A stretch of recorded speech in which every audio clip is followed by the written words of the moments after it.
नमस्कार। गन्ना शोध संस्थान शाहजहांपुर के इस फेसबुक लाइव कार्यक्रम में आप सभी का स्वागत है। मैं डॉक्टर एस.के. पाठक आप सभी का स्वागत करता हूं। साथियों, कई जगहों पर गन्ने में चोटी बेधक कीट का प्रकोप देखा जा रहा है। इस कीट की इस समय कौन सी पीढ़ी चल रही है और उसकी कैसे हम पहचान करें, कैसे उसका नियंत्रण करें, इसके बारे में आज हम चर्चा करेंगे। और हमारे साथ हैं पादप रोग वैज्ञानिक डॉक्टर सुजीत प्रताप सिंह। आइए उनसे जानते हैं कि इस समय चोटी बेधक कीट की कौन सी पीढ़ी चल रही है और इस समय हमें किसान भाइयों को क्या करना चाहिए, नियंत्रण के लिए हम क्या करें। डॉक्टर साहब नमस्कार कृषक भाइयों।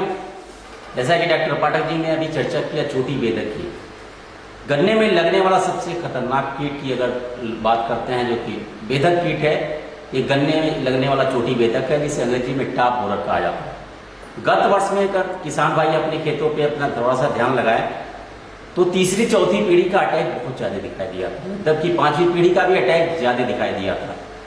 अगर किसान भाइयों को वर्तमान परिवेश में किसान भाइयों को फर्स्ट इसकी 5 पीढ़ियां पाई जाती हैं।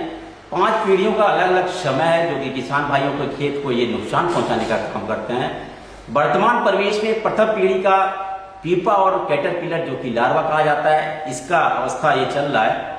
किसान भाइयों से मेरी अपील है, जहां जहां भी चोटी बेधक से संक्रमित पौधे, प्रभावित पौधे दिखाई दे रहे हैं, इसके लक्षण हम बिल्कुल बता दें किसान भाई, बिल्कुल स्पष्ट लक्षण होता है जो कि किसान भाई इसको अपने खेतों में पहचान सकता है। ऊपर की जो पत्तियां होती है उसमें छोटे छोटे छिद्र दिखाई देते हैं, या बीच की गोंद की पत्ती होती है, जो एक पौधा एक पत्ती होती है, वो सूखने लगता है।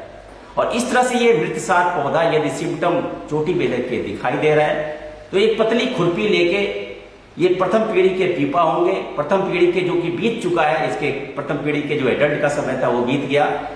प्रथम पीढ़ी के इस समय कैटरपिलर दिखाई दे रहे हैं, उसके लक्षण दिखाई दे रहे हैं, प्यूपा दिखाई दे रहे हैं। पतली खुरपी से उसे हम जमीन की सतह से लेके काट देंगे, जिससे कि प्रथम पीढ़ी के प्यूपा और उसके लार्वा समाप्त हो जाएंगे।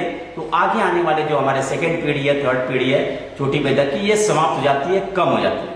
ये तो रही प्रथम पीढ़ी की, जो कि वर्तमान परिवेश में लगभग 15 अप्रैल के आसपास फर्स्ट ब्रूड के हमें अटैक दिखाई देते हैं। इसके बाद एडल्ट निकलना शुरू करते हैं सेकेंड ब्रूड के, और मई महीना आते आते सेकेंड ब्रूड के जो द्वितीय पीढ़ी कहा जाता है, उसके एडल्ट दिखाई देने शुरू हो जाते हैं। इससे बचाव करने के लिए किसान भाइयों को केवल दवा पे हमें नहीं जाने की जरूरत है, हमें एक समेकित प्रबंधन के रूप में हमें काम करने की जरूरत है, जिसमें कि फेरोमोन ट्रैप का भी इस्तेमाल करें किसान भाई, लाइट ट्रैप का भी इस्तेमाल करें, CTPR जिसे क्लोरेंट्रानिलीप्रोल कहा जाता है, रसायन होता है, इसका भी इस्तेमाल करने की आवश्यकता है। तब जाके हमें चोटी बेधक जैसे खतरनाक कीटों पे हम प्रबंधन कर पाएंगे। करना क्या है, जब एडल्ट दिखाई दे, फर्स्ट ब्रूड का अटैक खत्म हो रहा है, सेकेंड ब्रूड के लिए जैसे ही अटैक एडल्ट दिखाई देंगे, उसी समय माह मई के आसपास, माह मई में आप उसमें फेरोमोन ट्रैप का इस्तेमाल करें, लाइट ट्रैप का इस्तेमाल करके इस एडल्ट को हम मार सकते हैं। यदि फेरोमोन ट्रैप की पर एकड़ उसकी मात्रा की बात करते हैं तो किसान भाई 10 से 12 फेरोमोन ट्रैप, जो कि चोटी बेधक के लिए ल्यूर होना चाहिए उसमें, ये संज्ञान में जरूर किसान भाई विश्वास करेंगे, क्योंकि जो ल्यूर लगाते हैं उसमें वो चोटी बेधक का ही ल्यूर हो, जिससे कि एडल्ट होती है वो अट्रैक्ट होकर फेरोमोन ट्रैप में मर जाती है, जिससे कि उसकी पॉपुलेशन नहीं बढ़ पाती। और इसके विपरीत जब हम लाइट ट्रैप लगाते हैं उसमें मादा एडल्ट भी मर जाती है, उसमें मेल और नर एडल्ट भी एक साथ मर जाता है। तो हमें ल्यूर का इस्तेमाल जो करेंगे हम चोटी बेधक का करेंगे, और 10 से 12 फेरोमोन ट्रैप प्रति एकड़ की दर से पूरे खेत में लगभग 10 से 15 मीटर की दूरी पे अपने खेतों में प्रतिस्थापित करेंगे, जिससे कि जो एडल्ट स्टेज होती है, एडल्ट स्टेज में इस समेकित कीट प्रबंधन के जो इस चरण फेरोमोन ट्रैप के माध्यम से इसकी संख्या को कम कर सकता है। इसके बाद समय आता है कि जैसे जैसे हमारे कीट उसमें दिखाई दें और ETL लेवल जैसे ही उसमें ज्यादा दिखाई दे तो दवा का इस्तेमाल भी करना चाहिए और समय से करना चाहिए। इसके लिए अगर गत वर्ष की बात करें तो चौथी पीढ़ी और पांचवी पीढ़ी का अटैक ज्यादा हुआ था, तो थोड़ा देर से आप दवा का इस्तेमाल कर सकते हैं। लेकिन इस समय यदि वर्तमान परिवेश में चोटी बेधक का अटैक ज्यादा दिखाई दे रहा है तो जो उचित समय होता है अप्रैल के आखिरी सप्ताह में या मई के फर्स्ट वीक में क्लोरेंट्रानिलीप्रोल 150 मिलीलीटर दवा ले लेंगे और 400 लीटर पानी के साथ मिलाने के बाद उसको ड्रेंचिंग करेंगे, जड़ों के पास ड्रेंचिंग कर दें, उसके बाद सिंचाई कर देना चाहिए। और इसी सही तरीके से के माध्यम से हमें दवा का भी इस्तेमाल करना चाहिए।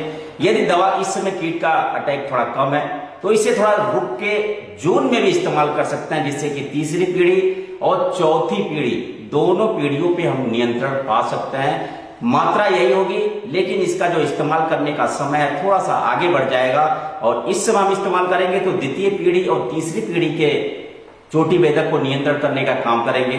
लेकिन इस समय आकलन करने के बाद यदि चोटी बेधक का प्रकोप कम है तो इस दवा को जून में हम शिफ्ट करके तीसरी पीढ़ी और चौथी पीढ़ी के कीट को हम नुकसान पहुंचा सकते हैं, उस पर नियंत्रण पा सकते हैं। तो इस तरह से हमें समेकित कीट प्रबंधन के माध्यम से इस्तेमाल करना है, और आगे अगर बरसात का समय आएगा उस समय चोटी बेधक चौथी पीढ़ी से बचने के लिए हम ट्राइकोकार्ड का भी इस्तेमाल कर सकते हैं। तो हमें समेकित कीट प्रबंधन के जितनी भी तकनीकियां हैं, ये सारी तकनीकियों पे समय समयानुसार हमें काम करने की जरूरत है, जिससे कि यदि किसान भाई अपना लेगा स्टेप बाय स्टेप तो निश्चित रूप से चोटी बेधक जैसे खतरनाक कीट से नियंत्रण पा सकता है।